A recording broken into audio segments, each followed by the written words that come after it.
New World's an open-world MMO set in an alternate version of the 17th century. It takes place on an island we call Aeternum. It's a place of legend. It's a land of power and of treasure. It's a place where your choices matter.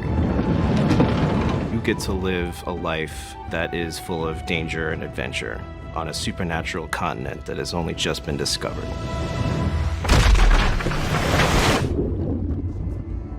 We wanted to build this version of a haunted Eden. We wanted beautiful, picturesque landscapes with danger around every turn. There's these hints of supernatural and these things that show you're not really anywhere you've ever seen before. Contrast is something that we really want players to feel as they move around the world. Every space they enter feels different and special from the space behind it. They feel like every hill they're going over, there's a new adventure. Not many people know too much about Aeternum yet. I think that's where you come in as a player. And there are threats, but there's also opportunity. Rumors swirl about the power and danger of the island, but the people who go there don't really know what they're going to find. It could be Shangri-La, or it could be something out of their worst nightmares. The thing that gives Aeternum this power and makes it supernatural and special is there's this mineral that runs below the earth, and it's called Azoth, and it's known to have magical properties. Azoth can amplify things. Azoth itself is not really a good or bad necessarily, it's just this pure, raw energy. Azoth has power to change things. It makes things more beautiful. And deadly. Azoth is different for everyone who sees it or knows about it. For some, it's the Fountain of Youth. For some, it's the Philosopher's Stone. For some, it's the living embodiment of God or the devil. But one thing's for sure is it gives you, the player, a lot of really interesting powers to play with. When players arrive in Aeternum, they find evidence of other civilizations having been trapped there throughout history. The whole world is open to you, and you're only limited by your skill and the difficulty of the enemies that you run into. It's completely classless, so you choose how you want to play by choosing the equipment, and the weapons you choose also defines your play style. Players will have a lot of freedom to choose what they do and how they do it. One of the fundamental tenets of New World has always been autonomy, and that manifests in every single system in the game. The game adapts to the player and their play style. Want to become the best blacksmith or the best sword fighter? The progression system supports that. They just have to keep doing what they do best. There's multiple settlements all over the world, and the corruption is always this invasive, aggressive force that's constantly trying to push back, trying to drive players out. The corrupted have massive armies growing in the north, and some of their influences are beginning to trickle down to the south, where players are trying to build their homes. And they have a very particular idea of how the power of Aeternum should be used. The world is going to push back against you in a couple of interesting ways. For one thing, as you grow more powerful and you head deeper into the world, obviously there's going to be resistance to come up and meet you. But one of the most exciting things about the game is that as you and other players begin to form settlements and you begin to push back the things in the woods, they'll come for you. You're gonna find some really interesting battles that have to get fought in order to keep your foothold in this world.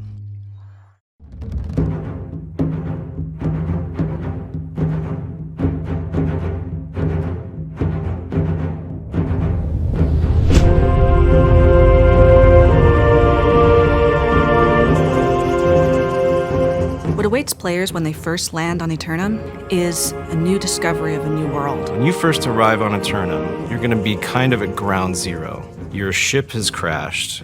There's nobody around who's on your side. Pretty soon, you're gonna start to meet other players, and you're gonna start to understand that life on Aeternum is very much a band together or die alone situation. When we created Aeternum, we wanted to design and create a vast, explorable world. Players will quickly realize that nothing ever really dies in this island. No soul can leave the body. It is the magical resource that grants the power of immortality, and it is called Azoth. One of the things that makes Eternum very dangerous is that there's a bunch of different factions there, and each one has their own objectives and desires, and they conflict with each other, but more importantly, they create big conflicts with the player and dangers for them. Alongside the Corrupted, there's 3 other major enemy groups that exist.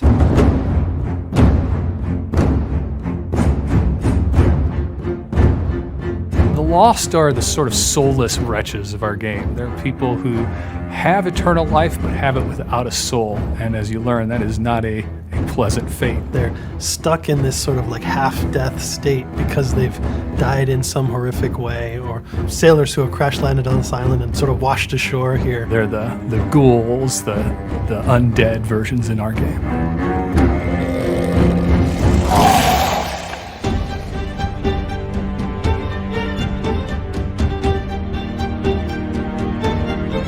The Angry Earth is the pure, natural power of the island fighting back against the people who have come to corrupt it. It's almost like the island's defense system, and it will do whatever it can to expel these invaders. Nature is trying to imitate the form of humans or animals they see.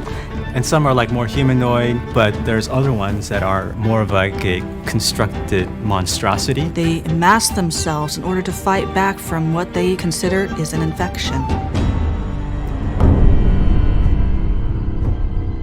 One of the civilizations that existed on Eternum were known as the Ancients, and they had harnessed the power of Azoth. For the Ancients, they used it to power their technologies, and you'll see tributes to their society throughout the world. Something happened to the Ancients, and no one knows quite what happened.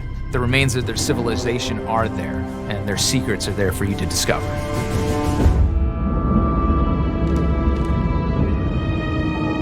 In Eternum, the world fights back through the Corrupted. So the Corrupted notice the player, they notice them getting stronger and building up their settlements, and then they fight back. They might blockade a road, have a summoning portal, which portals lots of enemies of their type into the player's area. You can take one of the territories on Eternum. You can ultimately grow your town to the point where not only the monsters in the woods want to take it from you, but other players as well. And when we have these massive wars over these territories, it's pretty special.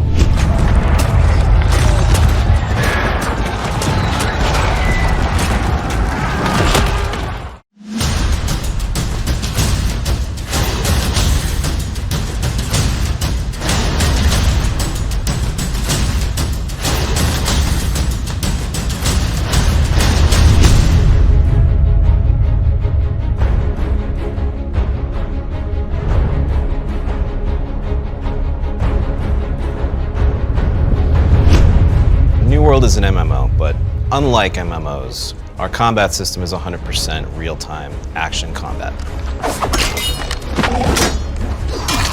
The way you move, the way you position yourself, the way you dodge and lunge, all matters. It's more like an action RPG than a traditional MMO. It's not just gear and stats and things that are going to decide who wins a fight. Positioning and tactics and reaction times and knowing what the different moves an enemy is capable of really affect how successful you're going to be.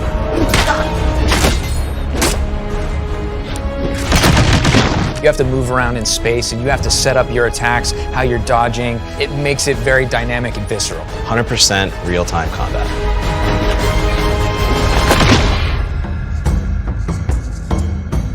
Weapon Mastery has added a ton of depth and strategy to our combat system. In New World, the Weapon Mastery system allows a player to grow more proficient in the types of gameplay that they enjoy and they do the most. So each type of weapon has a different skill tree. As you continue to use that weapon, you'll develop more proficiency and you'll be able to unlock new abilities and bonuses on the skill tree. You can either focus on a specific type of weapon, or you can spread out and try all different types. Whatever gear you're wearing, you can have different gear that makes you play different. So if you wanted to be a frontline tank type of player, you could get heavy armor with a shield. If you wanted to be more of a backline shooter, you want something lighter that can allow you to be a little more flexible with a gun or a bow. Like if you want to go in with rifles, a blazing, or you want a bow and arrow, or you want to just sword and board, you can actually equip those. So as you grow as a player, you can have different loadouts at the ready. So whatever the situation calls for, you have all these different types of ways that you can deal with the situation and your playstyle. A lot of MMOs, you will choose a class, and that will determine the way that you progress. New World's doing it a little bit differently, where you pick up a weapon and start fighting with it. And as you fight with it, you begin to earn progression points for that weapon. As players use weapons, they now gain experience with those weapons. That experience gives you points that then you can invest to specialize amongst the different trees. So your great axe, which is a giant two-handed axe, will have a skill tree. We want these weapons to feel so different depending on the choice you make that it almost feels like a class choice. With the hatchet, for example, you can focus on throwing or on melee damage. With the sword and shield, you can either focus on offensive damage or more defensive buffs. With all these different combinations, there's just an enormous amount of variety that the player can achieve. So Magic plays a huge role in New World, and what's special about it in New World is that anyone can do Magic. How effective you are at Magic will be determined by how much attribute points you spend. If you put a lot of intelligence in and focus, your Magic will be much stronger than other people.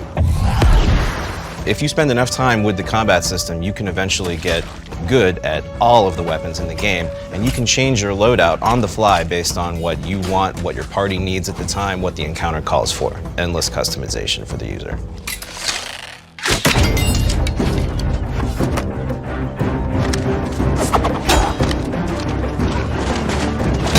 So one of the most fun things to do in New World is PvP, meaning player versus player. It doesn't stop with just one-on-one, it can be groups in battle, it can be armies in battle. There's a lot of different ways to experience PvP in New World. The two biggest are faction PvP, which after you join a faction, you can then flag. So you go to Sanctuary, you turn on your PvP flag, and then you can battle the other two factions in PvP once you're flagged.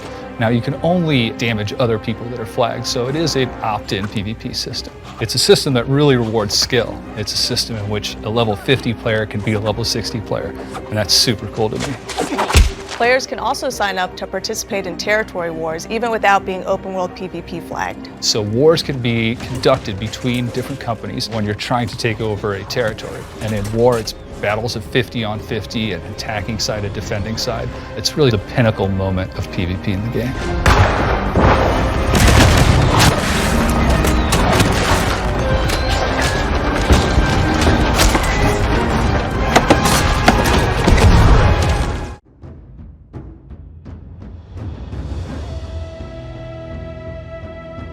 We've been getting a lot of great questions across social media, Reddit, the forums, about how New World has evolved over the past several months. We had our big announcement at the Game Awards, and people have been asking us a lot of questions on how PvE, PvP works. Can you tell us a little bit about how New World has brought more PvE elements into the game? Let me start with the previous alpha. When we were live, we watched players play, we played with players, and we learned a whole bunch. One of the things that we noticed was players were engaging in PvP, but a lot more players wanted more PvE content. They wanted more things they could solo. They wanted the ability to be directed through the world. They wanted more enemies. Our big focus has been around appeasing those players, putting more POIs in the game, increasing the density of POIs, increasing the complexity, putting more curation into the world. So as you're moving through the world difficulty grows, it ramps up accordingly to where you are. And along with that comes the loot that you get. We've added a lot more loot that gets better as you fight harder enemies. So all together, the game's gonna feel a little more balanced between the PvP and PvE, probably leaning with a little bit more PvE focus. So during the alpha, there was a heavy emphasis on the PvP side of the game. Players are concerned that some of that might be going away. What about PvP has changed in New World? Our initial vision was a full PvP session, but we were trying to come up with ways to make it so that experienced high-level players wouldn't just PK, cheap kill like new players, so they wouldn't go attack wounded players. And everything we tried just kind of felt like a Band-Aid and didn't really solve the problem. So what we're thinking about now is giving both players that experience so everyone can come to a tournament and have a good time. So we put an opt-in system. We've added factions to the game, so you'll join a faction. And when you hit a certain level, you're allowed to opt into PvP. Anyone who opts in can engage in open world PvP. This also leads to wars, which is where PvP was its most fun in the last alpha. And we've put a lot of work into making war more fun. We've added siege weapons, more defense, we've added more stages to the war. When you start to play this, you're gonna see how this is how we really meant PvP to be. Will it be possible to engage with New World and not touch PvP at all? If you never want a PvP, you can absolutely avoid it. I believe that as players play through the PvE experience, They're going to eventually want to try it and get a taste for it when they get comfortable with the combat style and the gameplay. But it is absolutely a gameplay path that you can do it without ever playing in PvP. So during the alpha, when players would come across another player, they would kill them, all your loot would drop. You would kind of go back to zero. What's the state of that in New World now? So now for the open world opt-in PvP, the penalty is really time. The time it takes you to get back to where you were. We're not going to have you lose anything. We found that players found that crushing to not only get beat up, but to drop everything they had on them was a bit much. So we've softened the blow on that. The player winning the war, or winning the battle with another player, will still get some rewards. So there is incentive to flag yourself as PvP. Can you talk a little bit about that? Yeah, we haven't fully refined the system yet, but we are going to give you bonuses for being flagged for PvP. So you might get a little more experience, you might get slightly better rewards when you're flagged. All of this stuff is totally attainable while you're playing PvE, but it adds more risk being flagged for PvP, so we want to make sure you have more reward. So we talk a lot about large-scale PvP. Is it going to be more of a instance scenario, or is there going to be large-scale PvP in the open world?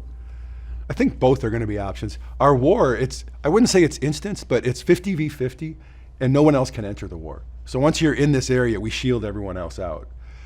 In the open world PvP, groups can absolutely form, and that could also end up being large scale. It just depends how organized people get. Is there still a criminal system in the game? In the original alpha, we had a criminal system that players could, they would get flagged as a criminal, and there are penalties to that.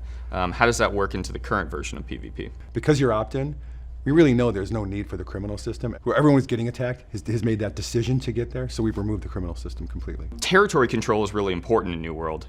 Does the way territory changes hands require PvP? Absolutely. If you own a territory that I want, I have to get a group together, my company, and we're going to have to declare war on you. The winner of that war takes ownership of the territory. Other than at the very beginning, when all of the world, no one owns anything, it is impossible to get a territory without war. So in New World, will there be PvE dungeons and raids and those types of things? They're not going to be like you traditionally would expect, where you get teleported to one. There will be bosses in the world that require groups to work together to overcome, similar to like world bosses. We may end up growing down the path of adding dungeons and raids. We talk about it a lot. Our bigger goal is to get what we have in front of players and start to see what they want and where they push us and help us kind of take the direction. During the alpha, we had a lot of issues with high-level players going down and killing new players who had no experience and no opportunities to explore what New World had to offer. What steps did we take to address that? Well, the opt-in PvP system is a huge step toward that. You have to be in a faction to opt into PvP, and you have to be level 10 to join a faction. So the earliest you could ever even contemplate PvP is level 10. And I think most players will want to wait just a little beyond that and get a little stronger foothold on how the combat and the gameplay works. There is no scenario where, as a new player, you wake up on the beach and have a spear get jammed in your throat. That won't happen. One of the aspects of PvP and war is the idea of more of PvP by appointment. What are some of the bonuses to having that? Well, a big one is you don't get the group that logs in at 2 in the morning and comes and attacks your stuff when you're not there, so you can actually be present to defend it. It also allows companies that own land to set appointment times around when they play, right? So, hey, we all get off work at 6, we're all home at 8 every night ready to play. We want to go to war around 8 or 9 o'clock. Someone else might work night shift, and they might want to find a group that has wars happen around 2 in the afternoon because that's more convenient for them. It allows more players to experience the feature around their schedule. If you're going to pre-order New World, the Deluxe or Standard Edition, obviously one of the benefits is getting into the closed beta in April. What are some of the other benefits that you're going to get for pre-ordering the game? Well, one, you get this really cool amulet, Isabella's amulet. It was in the trailer you saw, the red one that gets pulled out of the... Oh, right. So you'll get that. It's a magic amulet that you can use. You'll get a cool title, Expedition 1. So if you happen to play the game for a long time, and people always say they were there since the beginning, you'll have documented proof. We have a pretty cool emote, fist bump. And the explosion. And the explosion. See the explosion in game. And company crests. So you'll get special crests you can wear on your chest that only your company can use. Companies that pre-ordered the game. Will players who played in the early alpha have a special title as well? Absolutely. Yep. Well, thank you for your continued support of New World. Please follow us on our social channels. We're going to be going over a lot more of New World leading up to beta, so you have a really good idea on all the core systems and features that New World has to offer. Follow us on Twitter at PlayNewWorld, Instagram and Facebook as well.